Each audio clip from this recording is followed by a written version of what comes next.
Bom, nós hoje vamos falar sobre a interpretação de texto. Nós vamos iniciar o nosso curso de análise textual.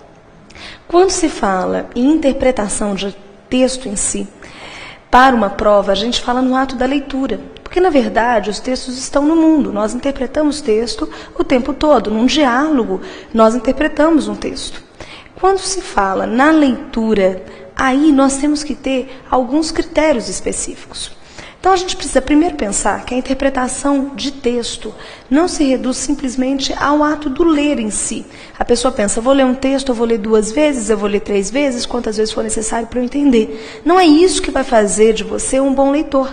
É mais válida essa leitura que você faz uma única vez, mas com uma qualidade que uma leitura de quantidade. Então, a gente precisa ter uma leitura crítica, e não é na quantidade de vezes que a gente lê. Isso é com técnica de leitura, isso é com conteúdo daquilo que eu leio, se eu leio trabalhos diversificados, elementos diversificados.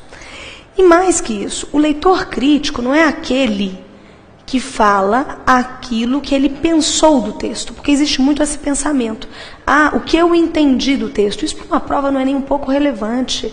O que você achou, se você gostou ou não gostou, você tem que entender o que o autor colocou. Então, por exemplo, se eu leio uma revista semanal, qualquer uma época, uma Veja, uma Isto É, muitas vezes eu vou ler achando que ali tem apenas informação. Quando, na verdade, uma revista, qualquer que seja ela, tem sempre um jornal também, tem sempre um dono por trás. E esse dono que está aí por trás da revista, ele tem opinião. E essa opinião, muitas vezes, vem dentro do texto, não de uma forma clara, mas dentro do texto, em meio às informações. Isso é fazer uma leitura crítica. Se eu leio e falo assim, olha, nesse pedaço do texto, essa pessoa está me induzindo a pensar tal coisa, eu sou um leitor crítico. Se eu leio e simplesmente falo assim, olha, como isso aqui é uma coisa absurda, eu não sou um leitor crítico. Então, ser um leitor crítico é parte de um processo que nós também temos que adquirir num curso de texto, facilita com certeza, né? Mas tentando trabalhar algumas técnicas aí para o decorrer da nossa vida. Então, a gente tem que exercitar sempre, quer dizer, a gente deve ler sempre. Volto a dizer, ler textos diversificados. Não adianta eu pegar um único tipo de texto e ler. E também não ler em quantidade. Eu devo ler em qualidade. Então, a qualidade é mais importante. Então, a qualidade do texto que eu leio, se eu estou lendo filosofia, se eu estou lendo revista semanal, tudo isso vai fazer diferença para que eu me torne um bom leitor. Se eu estou lendo com técnica, para que eu não precise ler o texto 2, 3 vezes, eu leia uma vez, entenda bem o que eu estou lendo, que é o que nós vamos buscar nesse curso. Tudo isso vai fazer diferença. Então, nós devemos ler de uma forma especial. O ato de leitura, ler um texto escrito, sempre vai exigir uma técnica. Então, é isso que a gente vai buscar aqui. Nós devemos ler de uma forma especial. Agora, quando eu paro para analisar, que eu tenho que ler de uma forma especial, eu posso perguntar para vocês, mas o que é de um fato um texto? Por que eu estou levantando essa pergunta? Porque no momento que eu penso em texto, é comum a pessoa pensar assim, é um conjunto de palavras com sentido, é um conjunto de ideias, é um conjunto de frases. Existe muito essa palavra conjunto.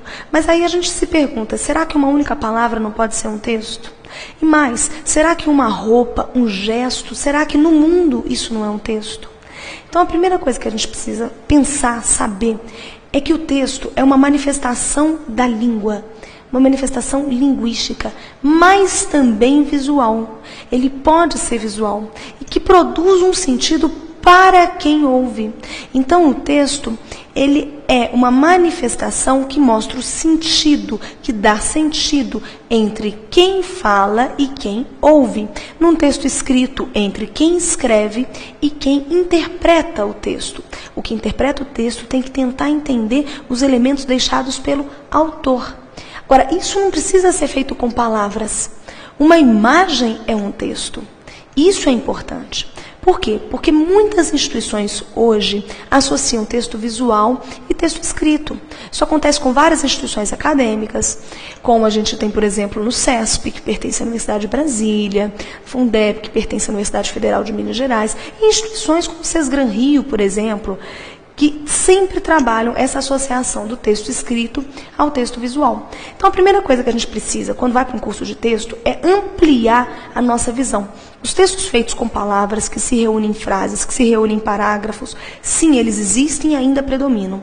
Mas o texto visual também é considerado um texto hoje. Para que vocês tenham ideia, há grupos de pesquisa que pesquisam, por exemplo, textos como quadros, música clássica. Por quê? Uma música clássica ela é um texto. Pensa numa marcha nupcial. Só de você ouvir aquilo tem todo um conjunto, um contexto, uma situação de uso. Te lembra um casamento. Você não vai colocar uma marcha nupcial no enterro de alguém. Então, na verdade, tudo isso hoje é parte de uma visão textual. Agora, já que nós falamos que para que a gente possa ler, nós temos de ter um curso bem feito, com boas técnicas, vamos pensar um pouco na leitura de um texto visual. Se me aparece na prova um texto visual, ou seja, que não contenha palavras, uma charge, por exemplo. Primeira coisa, se tem se tornado relevante esse tipo de texto, eu preciso analisar como a posição do objeto, qual posição que ele está nesse texto visual. Porque, normalmente, a posição central é a posição padrão da base que eu quero para o objeto. Porém, se eu analisar os quadrantes, como nós vamos fazer daqui a pouco, dividir o texto em 4. Normalmente, o que está acima é mais importante que o que está abaixo. O que está à nossa esquerda é mais importante do que o que está à direita. Por quê? Como que se faz uma leitura? Normalmente, a gente lê um texto da esquerda para a direita. Então, isso tudo vai interferir. Então, devemos, num texto visual, procurar perceber a posição do objeto que está na imagem. Se ela é central, se ela está na esquerda, se ela está na direita. Também a proporção, o tamanho dos objetos. Quanto maior ou quanto menor o objeto, isso vai fazer diferença no todo. Então, note a proporção, o tamanho dos objetos.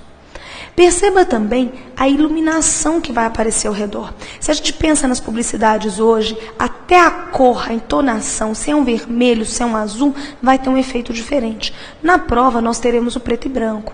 Então, na prova, a gente vai perceber um pouco mais da iluminação. Normalmente, os tons mais claros aparecem ao redor do que é mais relevante. Os tons mais escuros aparecem ao redor daquilo que é menos relevante. Então, quando eu vou fazer um texto visual, eu não vou olhar aquilo ali aleatoriamente. Nenhum texto se faz leitura aleatória. Eu começo sempre analisando posição, tamanho, imagem. Vamos para alguns exemplos. Vamos imaginar que eu queira analisar essa charge que está aí, né, que a gente está vendo aí. Primeira coisa que a gente pode fazer é tentar dividir essa charge em 4. Olha que interessante quando a gente faz isso. A gente começa a observar que na parte de cima, olha, quem que a gente vê? Quem que está aí? Em cada lado. Desse lado, olha lá, olha o mapa, olha a data, 2003. De um lado você tem o Bush, do outro lado você tem o Bin Laden. Observem que a parte de cima aparece só o Bin Laden. Oh, perdão, só o Bush. O Bin Laden fica lá embaixo. Quer dizer, nesse momento ele é menos importante. Uma outra característica, se eu olho só para o lado esquerdo do desenho, olha o que a gente vê. A gente vê novamente só o Bush. O Bin Laden está lá do lado direito. Ou seja, ele está no quadrante menos importante. Outra coisa que vocês vão observar é a proporção. Como que é interessante a gente ver que o Bush está numa proporção muito maior, o Bin Laden está para trás.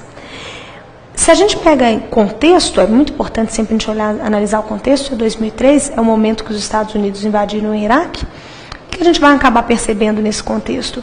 A gente vai acabar percebendo que é o momento em que o Bush está por cima. É como se o chargista, nesse momento, falasse assim: olha, cuidado, Bin Laden, Saddam foi o primeiro, você é o próximo. Então, ele já coloca o Bush numa posição mais destacada, ele é maior, o Bin Laden é menor, e o Bush aí está do lado esquerdo.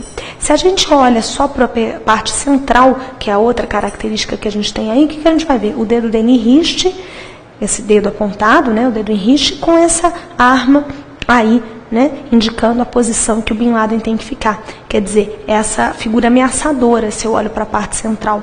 Então, quando a gente olha para isso, a gente tem certeza de que nesse momento eu não preciso nem ler o que está escrito com palavras, só do texto visual, eu consigo entender que nesse momento ali o Bush é o principal, o Bush é que manda e o Bin Laden estaria ali amedrontado. Então, é interessante sempre a gente analisar a fonte, sempre eu falo isso, para a gente poder ter uma noção do contexto de produção e também, em termos de texto visual, analisem o que é central, se a gente fizer uma divisão em 4, qual que é o bloco, né?